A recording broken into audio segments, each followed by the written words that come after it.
ਬਿਸਮਿल्लाहिर्रहमानिर्रहीम ਤੇ अस्सलाम वालेकुम।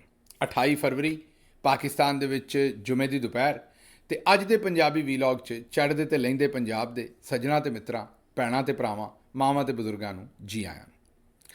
ਅੱਜ ਦੀ ਸਭ ਤੋਂ ਪਹਿਲੀ ਖਬਰ ਜਿੱਤੇ ਅਸੀਂ ਚਾਨਣ ਪਾਉਣਾ, ਖਬਰ ਕੇਪੀ ਤੋਂ ਹੈ, ਬਣੀ ਇਸਲਾਮਾਬਾਦ 'ਚ ਹੈ ਤੇ ਖਬਰ ਹੈ ਸ਼ੇਰ ਅਫਜ਼ਲ ਮਰਵਤ ਸਾਹਿਬ ਦੇ ਬਾਰੇ। ਲੰਮੀ ਚੌੜੀ ਗੱਲ ਨਹੀਂ ਕਰਾਂਗੇ ਕਿਉਂਕਿ ਹਜੇ ਇਸ ਵੇਲੇ ਮੁਨਾਸਬ ਵੇਲਾ ਨਹੀਂ। ਪਹਿਲਾਂ ਤੇਲ ਤੇ ਤੇਲ ਦੀ ਧਾਰ ਵੇਖਾਂਗੇ। ਪਹਿਲਾਂ ਵੇਖਾਂਗੇ ਵੀ ਸ਼ੇਰ ਅਫਜ਼ਲ ਮਰਵਤ ਸਾਹਿਬ ਆਉਣ ਵਾਲੇ ਵਕਤ ਦੇ ਵਿੱਚ ਆਪਣੀ ਸਿਆਸਤ ਕਿਹੋ ਜਿਹੀ ਕਰਦੇ ਨੇ। ਕੀ ਉਹ ਆਪਣੀਆਂ ਤੋਪਾਂ ਦਾ ਰੁਖ ਇਮਰਾਨ ਖਾਨ ਨਾਲ ਵੀ ਕਰਦੇ ਨੇ ਜਾਂ ਜਿੱਥੋਂ ਤੱਕ ਹੈ ਸਨ ਉੱਥੇ ਰੁਕ ਜਾਂਦੇ ਨੇ। ਲੱਗਦੇ ਤੇ ਮੈਨੂੰ ਨਹੀਂ ਪਿਓ ਰੁਕਦੇ ਨੇ, ਲੇਕਿਨ ਚਲੋ ਰੁਕ ਜਾਣ ਤੇ ਚੰਗੀ ਗੱਲ ਹੈ। ਬਹਰਹਾਲ ਜੇ ਰੁਕ ਜਾਣਗੇ ਤੇ ਅਸੀਂ ਵੀ ਰੁਕ ਜਾਵਾਂਗੇ, ਜੇ ਨਹੀਂ ਰੁਕਣਗੇ ਤੇ ਫਿਰ ਤੇ ਮਟੀਰੀਅਲ ਤੇ ਬਹੁਤ ਲੰਮਾ ਚੌੜਾ ਪਿਆ ਸਾਡੇ ਕੋਲ। ਉਹ ਫਿਰ ਉਸ ਵੇਲੇ ਵੇਖਾਂਗੇ ਕੀ ਸੂਰਤ ਹਾਲ ਬਣਦੀ ਹੈ ਤੇ ਉਹਨੂੰ ਉਸ ਹਿਸਾਬ ਨਾਲ ਡਿਸਕਸ ਕਰਾਂਗੇ। ਲੇਕਿਨ ਫਿਲਹਾਲ ਅੱਜ ਦੀ ਜਿਹੜੀ ਖਬਰ ਹੈ ਉਹ ਇਹ ਹੈ ਕਿ ਸ਼ੇਰ ਅਫਜ਼ਲ ਮਰਵਤ ਸਾਹਿਬ ਨੇ ਆਖਿਆ ਹੈ ਕਿ ਜਿਹੜਾ 2024 ਦੇ ਵਿੱਚ ਉਹਨਾਂ ਇਲੈਕਸ਼ਨ ਜਿੱਤਿਆ ਉਹ ਇਮਰਾਨ ਖਾਨ ਦੇ ਵੋਟ ਨਹੀਂ ਸਨ, ਉਹਨਾਂ ਦੇ ਆਪਣੇ ਵੋਟ ਸਨ। ਹਾਂਜੀ, ਦੁਰਸਤ ਸੁਣ ਰਹੇ ਹੋ ਤੁਸੀਂ। ਹਾਲਾਂਕਿ ਇਹ ਉਹ ਇਲੈਕਸ਼ਨ ਸੀ ਕਿ ਜਿਹਦੇ ਵਿੱਚ ਐਸੇ ਲੋਕ ਜਿਨ੍ਹਾਂ ਦਾ ਆਪਣਾ 25 25 30 30 40 40 ਜਾਂ 50 50 ਹਜ਼ਾਰ ਵੋਟ ਹਲਕੇ 'ਚ ਆਇਆ ਸੀ, ਜ਼ਾਤੀ ਇਲੈਕਟੇਬਲ ਜਿਹਨਾਂ ਨੂੰ ਆਉਂਦੇ ਹੋ, ਉਹਨਾਂ ਨੇ ਕਈਆਂ ਨੇ ਮੈਨੂੰ ਆਪ ਦੱਸਿਆ ਵੀ ਉਹ ਜਿਹੜਾ ਸਾਡਾ ਵੋਟ ਸੀ ਬਿਲਕੁਲ ਹੁੰਦਾ ਸੀ, ਹਜੇ ਵੀ ਹੈ। ਲੇਕਿਨ ਇਸ ਇਲੈਕਸ਼ਨ 'ਚ ਲੋਕਾਂ ਦੀ ਮੁਹੱਬਤ ਇਮਰਾਨ ਖਾਨ ਨਾਲ ਐਸੀ ਸੀ ਕਿ ਸਾਡਾ ਉਹ ਵੋਟ ਵੀ ਇਮਰਾਨ ਖਾਨ ਦਾ ਹੀ ਸੀ। ਅਗਰ ਅਸੀਂ ਇਮਰਾਨ ਖਾਨ ਦੀ ਟਿਕਟ 'ਤੇ ਨਾ ਹੁੰਦੇ ਤਾਂ ਸਾਨੂੰ ਉਹ ਵੋਟ ਵੀ ਨਹੀਂ ਸੀ ਪੈਣਾ। ਇਹ ਮੈਂ ਤੁਹਾਨੂੰ ਗੱਲ ਕਰਨ ਡਿਆ ਪੰਜਾਬ ਦੇ ਹਲਕਿਆਂ ਦੀ। ਕੇਪੀ ਦੀ ਤਾਂ ਗੱਲ ਹੀ ਛੱਡ ਦਿਓ ਨਾ, ਉੱਥੇ ਤਾਂ ਲੋਕਾਂ ਦਾ ਜਿਹੜਾ ਇਸ਼ਕ ਹੈ, ਜਿਹੜੀ ਲੋਕਾਂ ਦੀ ਇਮਰਾਨ ਖਾਨ ਨਾਲ ਕਮਿਟਮੈਂਟ ਹੈ, ਵਫਾਦਾਰੀ ਹੈ, ਉਹਦਾ ਤਾਂ ਲੈਵਲ ਹੀ ਹੋਰ ਹੈ। ਅਤੇ ਉੱਥੋਂ ਸ਼ੇਰ ਅਫਜ਼ਲ ਮਰਵਤ ਜਿਹੜੇ ਇਹ ਆਖਦੇ ਨੇ ਵੀ ਜੀ ਮੇਰਾ ਸਹੁਰਾ ਵੀ ਪਹਿਲਾਂ ਜਿੱਤਦਾ ਰਿਹਾ, ਮੇਰਾ ਚਾਚਾ ਵੀ MPA ਬਣਦਾ ਰਿਹਾ ਤੇ ਮੈਂ ਆਪ ਯੂਨੀਅਨ ਕੌਂਸਲ ਜਿੱਤਦਾ ਰਿਹਾ। ਯੂਨੀਅਨ ਕੌਂਸਲ ਜਿੱਤਣ ਵਾਲਾ ਜਵਾਨ ਆਉਂਦਾ ਵੀ 72,000 ਕਿ ਪਤਾ ਨਹੀਂ 78,000 ਦੀ ਲੀਡ ਮੇਰੀ ਆਪਣੀ ਹੈ। ਤੁਹਾਨੂੰ ਲੱਗਦਾ ਹੋਏਗਾ ਗੱਲ ਮੈਂ ਕੋਲੋਂ ਬਣਾਈ ਹੈ। ਇਹ ਸੁਣੋ ਫਿਰ ਸ਼ੇਰ ਅਫਜ਼ਲ ਮਰਵਤ ਸਾਹਿਬ ਕੀ ਆਖਦੇ ਨੇ, ਇਹ ਸੁਣो। मानक राजा साहब या इन जैसे और आपके जनरल सेक्रेटरी हैं पार्टी के। नहीं, मैं तो उसको नहीं मानता हूँ, वो सेक्रेटरी जनरल बन ही नहीं सकता है। आप लोग ये सवाल उनसे क्यों नहीं करते हैं कि किस कानून के तहत आप सेक्रेटरी जनरल हैं? इसी पे तो सारा झगड़ा पैदा हुआ है। एक शख्स जो कानूनन अहल नहीं है, एक नशिस्त या इसका फैसला तो आपके लीडर इमरान खान ने करना है जिसके नाम पे आपने वोट लिए हैं, वरना आपको कौन जानता था आपके हल्के में? मेरा ख्याल है मेरे हल्के में तो मुझे पूरी दुनिया जानती थी, इतना भी गया गुजरा नहीं हूं। लेकिन वोट तो देखे ना खान साहब। वोट भी मैं, मेरा फादर इन लॉ MNA रहा है, मेरा वालिद साहब चेयरमैन जिला कौंसल रहा है, मेरे चचा 2-3 दफ़े MPA रहे हैं। मैं खुद गुज़िश्ता 10-15 साल में अपने कबीले की सारी यूनियन कौंसिलों की सीटें जीतता आया हूँ। ये नहीं है कि इतने गए गुजरे लोग थे। और फिर ये भी तो आप देखें ना, इसी हल्के से जहाँ से मैंने 72,000 की लीड ली है, कोई 1 साल कबल जो बल्दियाती इलेक्शन थे वहाँ से PTI का एक मेयर तक नहीं आया था, एक नाजिम तक नहीं आया था। तो लिहाजा हमारी अपनी भी बेशक खान साहब के साथ मोहब्बत पूरे पाकिस्तान की है, लेकिन आप इस तरह इग्नोर नहीं कर सकते हैं कि हमारी कोई वजूद ही नहीं है। ਸੁਣ ਲਿਆ ਜੀ। ਹੁਣ ਇਹ ਜਿਹੜੀ ਮੈਂ ਇਹਦਾ ਕੋਈ ਇਲਾਜ ਨਹੀਂ ਹੁੰਦਾ। ਜਦੋਂ ਕਿਸੇ ਬੰਦੇ ਦੇ ਵਿੱਚ ਇਹ ਬਹੁਤੀ ਆ ਜਾਏ ਤੇ ਆਪਣੇ ਕੱਦ ਕਾਠ ਤੋਂ ਤੇ ਆਪਣੀ ਕਪੈਸਿਟੀ ਤੋਂ ਬਹੁਤੀ ਆ ਜਾਏ, ਤੇ ਮੈਂ ਫਿਰ ਇਹੀ ਆਖਾਂਗਾ ਵੀ ਜਦੋਂ ਪੁਰਾਣੇ ਇੰਜਣ ਨੂੰ ਰੇਸ ਬਹੁਤੀ ਦੇ ਦਿਓ, ਜਿਹੜਾ ਵੀ ਕੋਈ ਪੁਰਾਣਾ ਇੰਜਣ ਹੋਵੇ ਉੱਤੇ ਭਾਰ ਬਹੁਤਾ ਪਾ ਦਿਓ ਤੇ ਰੇਸ ਬਹੁਤੀ ਦੇ ਦਿਓ, ਤੇ ਫਿਰ ਉਹ ਕੱਚਾ ਧੂੰਆਂ ਮਾਰਦਾ। ਤੇ ਹੁਣ ਮਰਵਤ ਸਾਹਿਬ ਜਿਹੜੇ ਨੇ ਉਹ ਕੱਚਾ ਧੂੰਆਂ ਮਾਰ ਰਹੇ ਨੇ। ਮਰਵਤ ਸਾਹਿਬ ਬਸ 9 ਮਈ ਦੇ ਵਿੱਚ ਉਹ ਜੋ ਵੀ ਹਾਲਾਤ ਸਨ, ਜਿਸ ਵੀ ਤਰੀਕੇ ਨਾਲ ਇਹ ਆਏ, ਜਿਸ ਵੀ ਤਰੀਕੇ ਨਾਲ ਇਹਨਾਂ ਨੂੰ ਆਜ਼ਾਦੀ ਸੀ ਕੰਮ ਕਰਨ ਦੀ, ਹੋਰ ਕਿਸੇ ਨੂੰ ਨਹੀਂ ਸੀ। ਇਹ ਹੁਣ ਬੁੱਲੇ ਉਹੀ ਲੁੱਟਣਾ ਚਾਹੁੰਦੇ ਨੇ ਤੇ ਉਹੀ ਲੱਭਦੇ ਨੇ। ਉਹ ਬੁੱਲੇ ਨਾ ਲੱਭਣੇ ਨੇ ਤੇ ਨਾ ਉਹ ਲੁੱਟੇ ਜਾਣੇ ਨੇ। ਬਹਰਹਾਲ ਮਸ਼ਵਰਾ ਮੇਰਾ ਇਹੀ ਹੈ ਵੀ ਇਹੋ ਜਿਹੀਆਂ ਗੱਲਾਂ ਨਾ ਕਰੋ, ਸਿਆਣੀਆਂ ਗੱਲਾਂ ਕਰੋ। ਇਹੋ ਜਿਹੀਆਂ ਗੱਲਾਂ ਕਰੋਗੇ ਤੇ ਇਹਦੇ 'ਚੋਂ ਕੀ ਲੱਭਤ ਹੈ। ਅਗਲੀ ਖਬਰ ਵੱਲ ਚੱਲਦੇ ਜੀ। ਅਤਰ ਕਾਜ਼ਮੀ ਬੜਾ ਹੀ ਸੋਹਣਾ ਬੋਲਦਾ ਤੇ ਬੜਾ ਹੀ ਜ਼ਬਰਦਸਤ ਤਜਜ਼ੀਆ ਨਿਗਾਰ ਹੈ ਪਾਕਿਸਤਾਨ ਦਾ। ਔਰ ਇਸ ਮੁਸ਼ਕਿਲ ਵੇਲੇ 'ਚ ਜਿੱਥੇ ਬੜੇ ਬੜੇ ਸਹਾਫੀ ਤੇ ਜਗਾਦਰੀ ਨਾ ਖਲੋ ਸਕੇ, ਉੱਥੇ ਅਤਰ ਕਾਜ਼ਮੀ ਜਿਹੜਾ ਉਹ ਬੜੇ ਧੜੱਲੇ ਦੇ ਨਾਲ ਖਲੋਤਾ ਵੀ, ਤੇ ਗੱਲ ਵੀ ਬੜੀ ਮੰਤਕ ਨਾਲ ਕਰਦਾ, ਨਪੀ ਤੁਲੀ ਕਰਦਾ, ਸਾਵੀਂ ਗੱਲ ਕਰਨ ਦੀ ਕੋਸ਼ਿਸ਼ ਕਰਦਾ। ਉਹਨੇ ਇੱਕ ਤਜਜ਼ੀਆ ਕਰਦਿਆਂ ਹੋਇਆਂ ਗੱਲ ਆਖ ਦਿੱਤੀ ਕਿ ਜੀ 26 ਨਵੰਬਰ ਨੂੰ ਗੋਲੀਆਂ ਚੱਲੀਆਂ ਨੇ। ਉੱਥੇ ਫਿਰ ਕਿਹੋ ਜਿਹੀ ਲੈਵਲ ਦੀ ਬੇਸ਼ਰਮੀ ਹੋਈ। ਜਦੋਂ ਮੈਂ ਤਜਜ਼ੀਆ ਕਰਦਾ, ਸਖਤ ਕਰਦਾ, ਅਤੇ ਆਸਮਾ ਸ਼ਰਾਜ਼ੀ ਸਾਹਿਬਾਂ ਵਰਗੀਆਂ ਜਿਹੜੀਆਂ ਭੈਣਾਂ ਨੇ ਸਾਡੀਆਂ, ਇਹ ਔਰਤ ਕਾਰਡ, ਜ਼ਨਾਨੀਆਂ ਵਾਲਾ ਕਾਰਡ ਕੱਢ ਲੈਂਦੀਆਂ ਨੇ। ਫਿਰ ਆਉਂਦੀਆਂ ਨੇ ਸ਼ਹਬਾਜ਼ ਗਿੱਲ ਜਿਹੜਾ ਇਹ ਮਿੱਥ ਕੇ ਔਰਤਾਂ ਦੇ ਉੱਤੇ ਜਿਹੜਾ ਤਨਕੀਦ ਕਰਦਾ, ਇਹਨੂੰ ਔਰਤਾਂ ਨਾਲ ਕੋਈ ਮਸਲਾ ਹੈ ਨਾ। ਮੇਰੀ ਭੈਣ, ਮੈਨੂੰ ਤੇਰੇ ਨਾਲ ਕੀ ਮਸਲਾ ਹੋਣਾ ਹੈ। ਲੇਕਿਨ ਇਹ ਜਿਹੜੀ ਤੇਰੀ ਸਹਾਫਤੀ ਕਰਤੂਤ ਹੈ, ਮੈਨੂੰ ਇਹਦੇ ਨਾਲ ਮਸਲਾ ਹੈ। ਹੁਣ ਤੁਸੀਂ ਇਹ ਵੀਡੀਓ ਵੇਖਣੀ ਹੈ, ਇਹਦੇ ਵਿੱਚ ਤੁਸੀਂ ਇਹ ਬੇਸ਼ਰਮੀ ਵੇਖਣੀ ਹੈ ਸਹਾਫਤ ਦੀ। ਮੈਂ ਕਿਸੇ ਖਾਤੂਨ ਨੂੰ ਤੇ ਲਫ਼ਜ਼ ਨਹੀਂ ਕਹਿ ਸਕਦਾ, ਮੈਂ ਸਹਾਫਤ ਨੂੰ ਕਹਿ ਸਕਦਾ ਜਿਹੜੀ ਹੋਣ ਡਈ ਹੈ ਉੱਥੇ। ਓਵਰਆਲ ਸਹਾਫਤ ਨਹੀਂ, ਜਿਹੜੀ ਸਹਾਫਤ ਇੱਥੇ ਹੋਣ ਡਈ ਇਸ ਸ਼ੋਅ ਦੇ ਵਿੱਚ। ਬੇਸ਼ਰਮੀ ਵੇਖਣੀ ਹੈ ਵੀ ਅਤਰ ਕਾਜ਼ਮੀ ਸਾਹਿਬ ਨੇ ਕਿਹਾ ਵੀ 26 ਤਾਰੀਖ ਨੂੰ ਗੋਲੀਆਂ ਚੱਲੀਆਂ ਨੇ ਨਵੰਬਰ ਨੂੰ, ਤਾਂ ਉਹਨਾਂ ਆਖਿਆ ਨਹੀਂ ਦੋਵਾਂ ਤਰਫੋਂ ਗੋਲੀਆਂ ਚੱਲੀਆਂ ਨੇ। ਹੁਣ ਦੱਸੋ ਉੱਥੇ ਦੂਸਰੀ ਤਰਫ ਗੋਲੀਆਂ ਚੱਲਣ ਵਾਲੇ ਕਿਹੜੇ ਸਨ? ਤੇ ਜੇ ਦੋਵਾਂ ਤਰਫ ਗੋਲੀਆਂ ਚੱਲੀਆਂ ਨੇ ਤੇ ਸਾਡੇ ਤੇ ਬੜੇ ਸਾਰੇ ਲੋਕ ਮਿਸਿੰਗ ਵੀ ਨੇ, ਤੇ 17 ਜਨਾਜ਼ੇ ਦਫਨਾ ਦਿੱਤੇ ਨੇ, ਤੇ ਦੂਜੇ ਪਾਸੇ ਤੇ ਕੋਈ ਜ਼ਖਮੀ ਨਹੀਂ ਹੋਇਆ। ਅਗਰ ਦੋਵੇਂ ਪਾਸਿਓਂ ਗੋਲੀਆਂ ਚੱਲੀਆਂ ਨੇ ਤੇ ਉਹ ਫਿਰ ਦੂਜੇ ਵਾਲੇ ਪਾਸੇ ਵਾਲੇ ਜ਼ਖਮੀ ਕਿੱਥੇ ਨੇ? ਇਹ ਉਹ ਬੇਸ਼ਰਮੀ ਹੈ, ਇਹ ਉਹ ਬੇਹਯਾਈ ਹੈ ਸਾਡੇ ਮੁਲਕ ਦੇ ਵਿੱਚ ਜਿਹੜੀ ਲੋਕੀ ਕਰਦੇ ਨੇ, ਡਟ ਕੇ ਕਰਦੇ ਨੇ। ਤੇ ਫਿਰ ਕੋਈ ਪਸ਼ਤੂਨ ਕਾਰਡ ਖੇਡਦਾ ਉਹਦੇ ਉੱਤੇ, ਜੇ ਫੜ ਲਓ ਉਹਨੂੰ, ਕੋਈ ਔਰਤ ਕਾਰਡ ਖੇਡਦਾ ਹੈ, ਕੋਈ ਮਜ਼ਹਬੀ ਕਾਰਡ ਖੇਡਦਾ ਹੈ, ਤੇ ਕੋਈ ਹੁੱਬਲ ਵਤਨੀ ਦਾ, ਤੇ ਕੋਈ ਨੈਸ਼ਨਲ ਸਿਕਿਉਰਿਟੀ ਦਾ। ਸਾਰਿਆਂ ਕੋਲ ਆਪਣੇ ਆਪਣੇ ਕਾਰਡ ਨੇ। ਇਹ ਜ਼ਰਾ ਪਹਿਲਾਂ ਕਲਿੱਪ ਸੁਣੋ ਤੇ ਫਿਰ ਹੈਰਾਨ ਹੋਵੋ ਕਿ ਬੇਸ਼ਰਮੀ। ਔਰ ਮੈਂ ਕਹਾਂ ਇਹਨੂੰ ਕੀ ਕਹਾਂ, ਮੈਂ ਇਹਨਾਂ ਲਫ਼ਜ਼ਾਂ ਨੂੰ ਮੈਂ ਕੀ ਕਹਾਂ, ਫਿਰ ਔਰਤ ਕਾਰਡ ਨਿਕਲ आना है। ਇਹ ਜ਼ਰਾ सुनो। 26 नवंबर को भाग गए थे, आज तक मौलाना के क्राउड पे कोई गोलियां मारी गई थी जब इमरान खान के दौर में मौलाना इधर आए थे? या मारंग बलोच साहिबा जिधर बैठी थी, इधर आप भी गई थी, हम सारे सहाफी गए थे, वहां पे गोलियां चलाई गई थी? चलती देखी, ये गोलियां चलाई गई और उसके बाद कहा जाता है कि जी इमरान का सवाल है, आपने गोलियां चलती देखी है? जी गोलियां, जी बीबीसी ने रिपोर्ट किया, मैंने गोलियां चलती, गार्डियन ने रिपोर्ट किया, दुनिया भर ने रिपोर्ट किया। फिर मतीउल्लाह जान को दो तरफा गोलियों का आया था जिक्र, दो तरफा गोलियों का नहीं, मतलब गोलियों का आया था जिक्र, दो तरफा गोलियों का नहीं, मतलब ਸੁਣ ਲਿਆ ਜੇ। ਮੇਰਾ ਨਹੀਂ ਖਿਆਲ ਇੱਥੇ ਮੈਨੂੰ ਕੋਈ ਤਜਜ਼ੀਆ ਕਰਨ ਦੀ ਲੋੜ ਹੈ, ਤੁਸੀਂ ਆਪੇ ਸੁਣ ਲਿਆ ਵੀ ਇਹ ਕਿਹੜੇ ਲੈਵਲ ਤੇ ਪਹੁੰਚੇ ਨੇ ਤੇ ਕੀ ਕਰਨਾ ਚਾਹੁੰਦੇ ਨੇ। ਅੱਛਾ ਜੀ, ਅਸ਼ਫਾ ਕਾਮਰਾਨ ਸਾਹਿਬਾ ਜਿਨ੍ਹਾਂ ਨੇ ਪਹਿਲਾਂ ਹਾਈ ਕੋਰਟ ਦੇ ਵਿੱਚ ਇੱਕ ਅਪੀਲ ਕੀਤੀ ਸੀ, ਅਪੀਲ ਕਰਕੇ ਤੇ ਉਹਨਾਂ ਨੇ ਲਾਹੌਰ ਹਾਈ ਕੋਰਟ ਤੋਂ ਸਸਪੈਂਡ ਕਰਵਾਇਆ ਸੀ, ਖਤਮ ਕਰਵਾਈ ਸੀ ਅਪਾਇੰਟਮੈਂਟ, ਕੈਂਸਲ ਕਰਵਾਈ ਸੀ ਅਪਾਇੰਟਮੈਂਟ। ਲੈਫਟੀਨੈਂਟ ਜਨਰਲ ਰਿਟਾਇਰਡ ਨਹੀਂ ਹੈਗੇ, ਸਰਵਿੰਗ ਨੇ, ਲੈਫਟੀਨੈਂਟ ਜਨਰਲ ਮੁਨੀਰ ਅਫਸਰ ਜਿਨ੍ਹਾਂ ਨੂੰ ਲਾਇਆ ਸੀ ਨਾਦਰਾ ਦਾ ਚੇਅਰਮੈਨ, ਉਹਨਾਂ ਦੀ ਤਾਇਨਾਤੀ ਨੂੰ ਗੈਰ ਕਾਨੂੰਨੀ ਡਿਕਲੇਅਰ ਕਰਵਾਇਆ ਸੀ ਤੇ ਉਹਨਾਂ ਦੀ ਛੁੱਟੀ ਕਰਵਾਈ ਸੀ।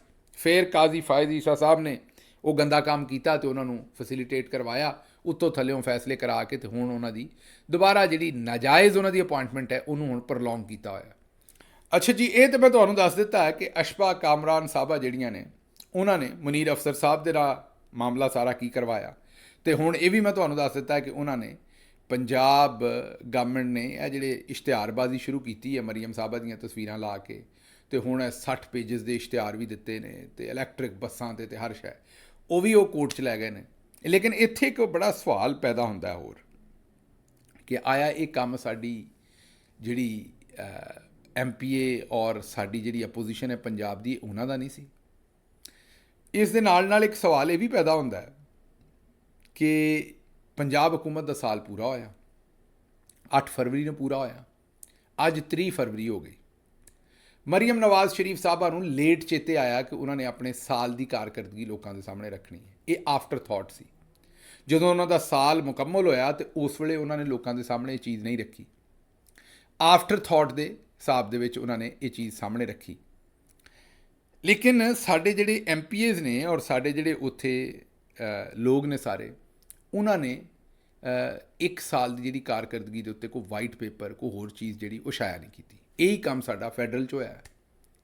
ਹੁਣ ਰੌਲਾ ਇਹ ਹੈ ਕਿ ਚੌਧਰੀ ਨਿਜ਼ਾਮਦੀਨ ਨੂੰ ਅਗਰ ਕੋਈ ਸ਼ੈਕ ਆਖ ਦਿਓ, ਚੌਧਰੀ ਨਿਜ਼ਾਮਦੀਨ ਨੂੰ ਅਗਰ ਇਹ ਆਖ ਦਿਓ ਕਿ ਤੁਸੀਂ ਇਹ ਗਲਤ ਕੰਮ ਕਰ ਰਹੇ ਹੋ, ਤੁਸੀਂ ਇਲੈਕਸ਼ਨ ਲੁੱਟਿਆ, ਤੁਸੀਂ ਅਦਾਲਤਾਂ ਲੁੱਟ ਲਈਆਂ ਨੇ, ਤੁਸੀਂ ਲੋਕਾਂ ਨੂੰ ਚੁੱਕ ਲਿਆ, ਤੁਸੀਂ ਲੋਕਾਂ ਨਾਲ ਧੱਕਾ ਕਰ ਲਿਆ, ਤੁਸੀਂ ਪਾਕਿਸਤਾਨ ਦੇ ਪੂਰੇ ਸਿਸਟਮ 'ਤੇ ਕਬਜ਼ਾ ਕਰ ਲਿਆ, ਤੇ ਇਹ ਨਾ ਕਰੋ, ਤੇ ਉਹ ਬਜਾਏ ਇਸ 'ਤੇ ਕਿ ਆਪਣੀ ਗੱਲ ਮੰਨਣ, ਉਹ ਤੁਹਾਨੂੰ ਗੱਦਾਰ ਆਖਦੇ ਨੇ, ਬਾਗੀ ਆਖਦੇ ਨੇ, ਇੰਤਸ਼ਾਰੀ ਟੋਲਾ ਆਖਦੇ ਨੇ, ਡਿਜੀਟਲ ਦਹਿਸ਼ਤਗਰਦ ਆਖਦੇ ਨੇ।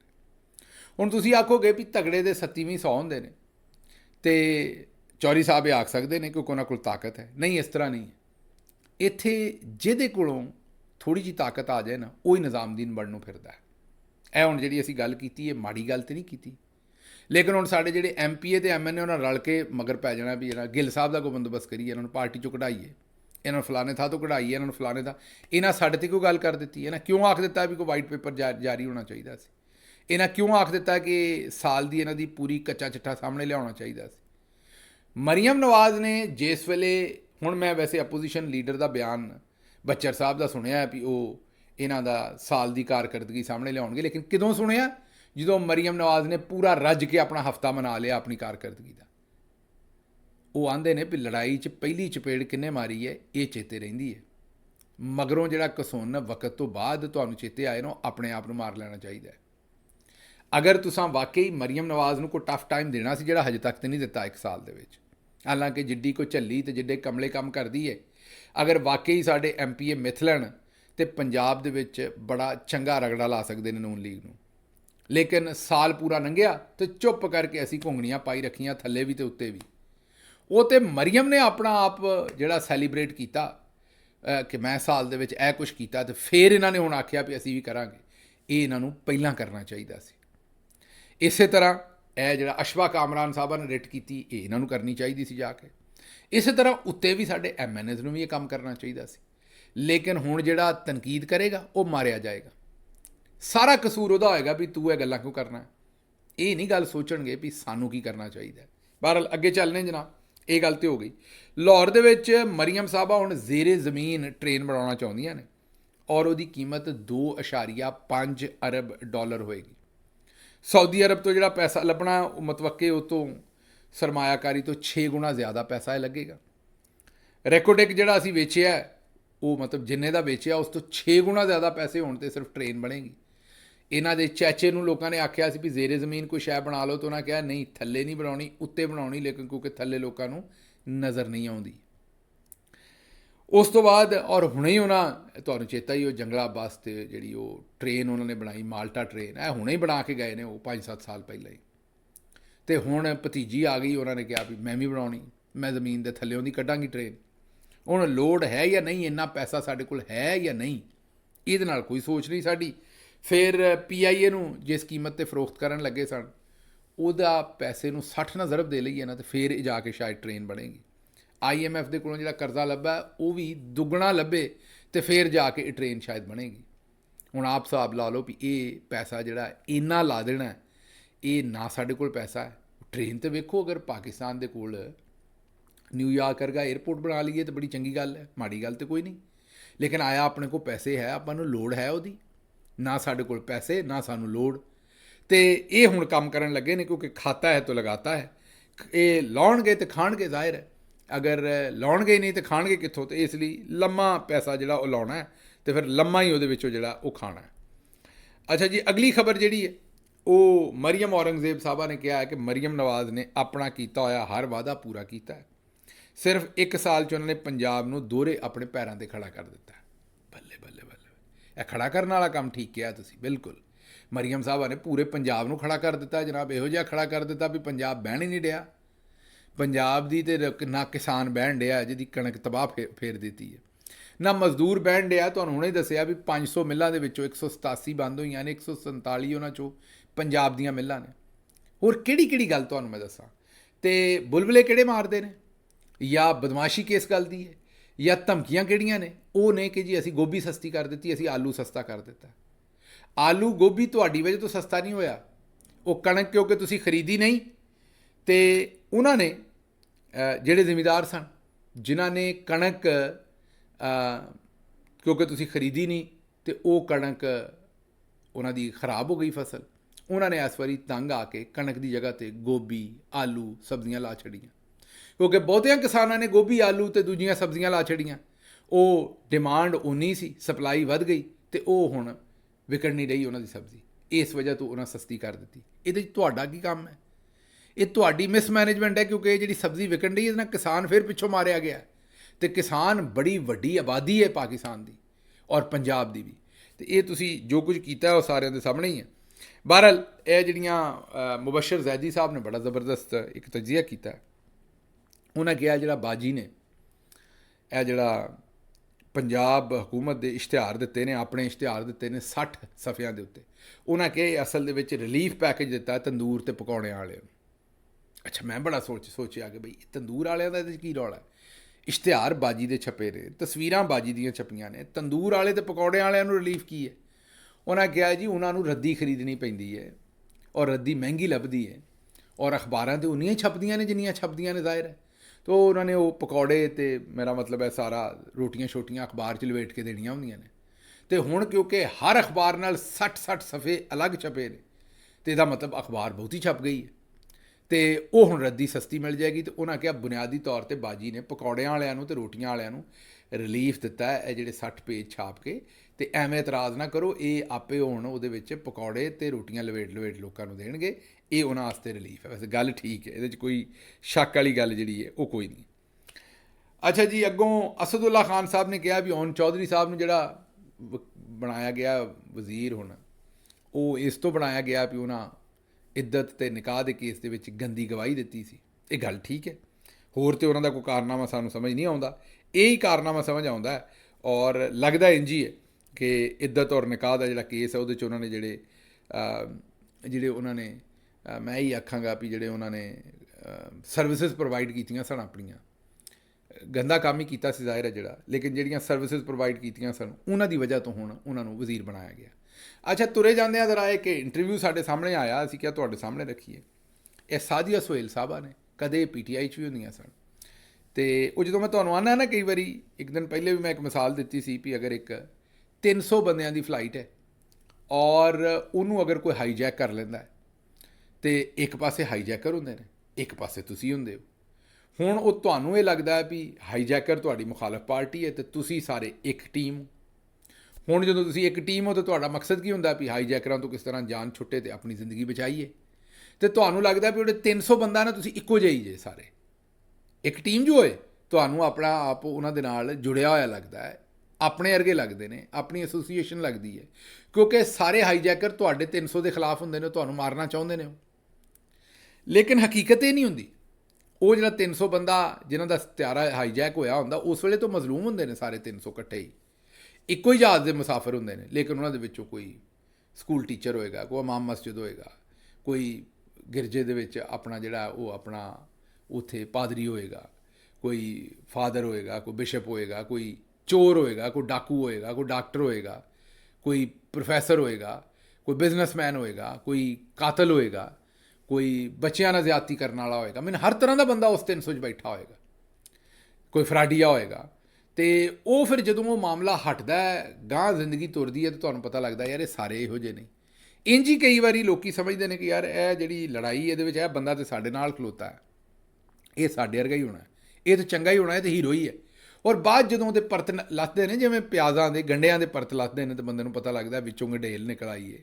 ਇੰਝ ਕਈ ਵਾਰੀ ਜਦੋਂ ਪਰਤ ਖੁੱਲ੍ਹਦੇ ਨੇ ਤੇ ਪਤਾ ਲੱਗਦਾ ਵੀ ਮਾਮਲਾ ਕੀ ਹੈ। ਇਹ ਹੁਣ ਸੋਚੋ ਵੀ ਆ ਜਿਹੜੀ ਬਾਜੀ ਕਿੱਡੀ ਕੁ ਸਿਆਣੀ ਹੈ, ਅਮਰੀਕਾ ਦੀ ਦਾਸਤਾਨ ਸੁਣਾਉਣ ਰਹੀ ਹੈ ਵੀ ਉੱਥੇ ਗਈ ਤੇ हर कमरे ਦੇ ਵਿੱਚ जिन सन।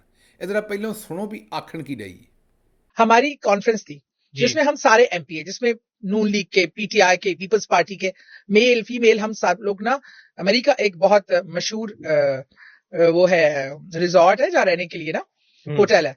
अच्छा मैं नाम नहीं लूंगी, फिर वो उसके हवाले से कोई बात नहीं। वहां पे हम रहने गए इकट्ठे, ठीक है। अच्छा मैं मजे की बात, मैं मुझे जब एंटर हुई ना तो कोई 100-150 साल पुराना, 150 साल पुराना वो है होटल। अच्छा अब मैं जब एंटर हुई हूँ ना तो मुझे तो समझ आ गई कि यहाँ तो मामला बहुत गड़बड़ है। अच्छा मैं क्या किया, मैंने जो कमरा मुझे उन्होंने दिया, मैं अपने कमरे में चेक इन हुई और चीजें वगैरह रखी। अब मेरे आगे मिरर था, मैंने कहा ज्वेलरी वगैरह आप जैसे कंफर्टेबल होने के लिए, तो मैंने देखा मिरर के पीछे मुझे एक गोरा जर्नैल का यूनिफॉर्म पहना हुआ नजर आया। अच्छा अब मैं कह रही हूँ ये गोरा मेरे कमरे में पीछे खड़ा हुआ है और ये यूनिफॉर्म में। तो मैंने बहरहाल जब ऐसे करके देखा तो वो नहीं था, मुझे समझ आ गई कि यहाँ पे। और फिर हुआ ये कि जो अपने कमरे में, मेल ज्यादातर ना बेसमेंट वाले कमरों में थे और फीमेल सारी ऊपर वाले कमरों में थी। हमारी जो एंट्रेंस थी ना, अच्छा मैं खामोशी से ना निकल के आके मैं लंच वगैरह के लिए बाहर आके बैठी, लंच किया, सब आए ना, फिर शाम में सारे वापस अपने कमरों में गए। सुबह से शुरू होनी थी कॉन्फ्रेंस, थोड़ी देर के बाद ना एक आया, दूसरा आया, तीसरा, वो कह रहे हैं हमें ना कुछ कमरे में महसूस हो रहा है, कुछ ऐसा, किसी का कोई मसला, किसी को कोई नजर आया। अब मैं कहते हैं साथिया तुम बताओ, हमारा कमरा चेक करो आके। मैं तो चेक करने वाली बन गई ना, हर कमरे में गई। अब कुछ कमरे तो नीचे, खास बेसमेंट वाले भी तो इतने ज्यादा इस चीज से पोल्यूटेड थे कि वहां तो ब्रीथ करना भी मुश्किल हो रहा था। अच्छा। उनकी प्रेजेंस इतनी ज्यादा थी, मतलब जिसको नहीं भी पता ना वो भी, उसको भी फीलिंग आ जाएगी कि समथिंग इज रॉन्ग। लेकिन मेरी बहुत प्यारी फ्रेंड है सारा इफ्तिखार, वो नून लीग की एमपी थी, उसके साथ उसकी बेटी भी थी, अच्छा वो भी डर गई कमरे में। अच्छा। ये सब आए। अब जब मैंने कमरे चेक किया, मैं कहा ये कमरे तो बिल्कुल रहने के काबिल नहीं है। और आप यहाँ बता पर दिया यहाँ पर हाँ, मुझे समझ आ गई। है। और अच्छा, उसके बाद क्या हुआ, सारे हम एंट्रेंस पे आके बैठ गए। अब रात एक अजीब किस्म की चीखें सुनाई दी, सबको सुनाई दी। अच्छा पीछे ना उसकी पहाड़ी सी थी, और वहां ना मैंने गई ना तो एक गाउन में, पुराने एक गाउन में एक गोरी वहां से वॉक करी, और वहां तो फिर जो सिलसिला शुरू हुआ, किसी के कमरे से चीख की आवाज। हमारे वहां उस टाइम लोकल बॉडी के मिनिस्टर थे नून लीग के ना, वो जब आए ना तो वो जब एंटर हो रहे थे तो वो ऐसे ऊंचाई पे था, तो साइड पे एक बड़ा सा दरख्त था, डिल्लू साहब कहते हैं उनको, ये पूरा नाम है। उनको आवाज आई दरख्त पे से, एक औरत ने उनका नाम लेके पुकारा, तो उन्होंने देखा एक औरत उस दरख्त की ऊपर वाली टहनी पे बैठी, टांगे लटका के हंस रही और उनका नाम लेके। उसने कहा भाई तुम कौन हो? अच्छा हंस के कहती है आ जाओ आ। ਸੁਣ ਲਿਆ ਜੀ। ਹੁਣ ਮੇਰਾ ਤਜੀਆ ਸਿਰਫ ਇਹ ਹੀ ਹੈ ਵੀ ਇਹ ਭੈਣ ਸਾਡੀ ਨੂੰ ਲੱਗੀ ਹੋਣੀ ਹੈ ਭੁੱਖ ਬਹੁਤੀ, ਖਾਣ ਨੂੰ ਦਿਲ ਕਰਦਾ ਹੋਣਾ ਬਹੁਤਾ। ਇਸ ਜਿੰਨਾ ਪਰੀਆਂ ਦੇ ਚੱਕਰਾਂ ਦੇ ਵਿੱਚ ਇਹਨੇ ਸਾਰਿਆਂ ਦੇ ਕਮਰੇ ਚੈੱਕ ਕੀਤੇ ਹੋਣੇ ਨੇ। ਉਸ ਤਰ੍ਹਾਂ ਤੇ ਇਹਨੂੰ ਵੜਨ ਨਹੀਂ ਸੀ ਦੇਣਾ, ਕਿਸੇ ਨੇ ਆਪਣੀ ਰੋਟੀ ਪਾਣੀ ਨਹੀਂ ਸੀ ਖਾਣ ਦੇਣੀ, ਅਤੇ ਜੋ ਕਿਸੇ ਨੇ ਆਪਣਾ ਸਮਾਨ ਸਮੂਨ ਕਮਰੇ 'ਚ ਰੱਖਿਆ ਹੋਣਾ ਉਹ ਇਹਨੇ ਦਗੜ ਮਗੜ ਦਿੱਤਾ ਹੋਣਾ। ਸੁਣਾਇਆ ਤੁਹਾਨੂੰ ਸਿਰਫ ਇਸ ਲਈ ਹੈ ਵੀ ਤੁਸੀਂ ਆਪ ਸੋਚ ਲਓ ਵੀ ਇਹੋ ਜਿਹੇ ਸਿਆਣੇ ਜਿਹੜੇ ਨਗ ਸਨ ਉਹ ਸਾਡੇ ਕੋਲ ਸਨ। ਅੱਲਾ ਸਾਡੇ 'ਤੇ ਰਹਿਮਤ ਕਰੇ। ਲਓ ਜੀ, ਮੈਨੂੰ ਦਿਓ ਇਜਾਜ਼ਤ ਤੇ ਰੱਬ ਰੱਖਾ।